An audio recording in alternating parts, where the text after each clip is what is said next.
हे आत्ताच नाही तर पूर्वीपासून आपण ऐकत आलोय काय तर ते पुढे सांगतेच. तर गुड मॉर्निंग. लग्न झाल्यापासून रोज सकाळी नवऱ्याने बनवलेला चहा पिण्याची सवय आहे. माहेरी गेल्यावर मी सगळ्यात जास्त काय मिस करते ते म्हणजे नवऱ्याने बनवलेला चहा.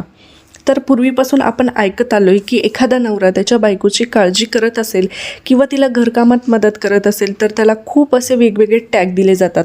खरं तर या गोष्टींवर हसायला पण येतं आणि वाईट पण वाटतं, कारण या सगळ्या गोष्टी पुरुष नाही तर जास्त करून स्त्रियाच बोलतात.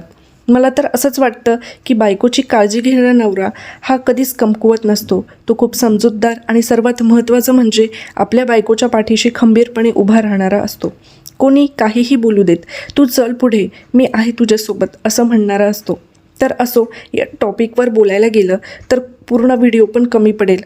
तर आज मी करत होते गूळ शेंगदाण्याचे पौष्टिक असे लाडू.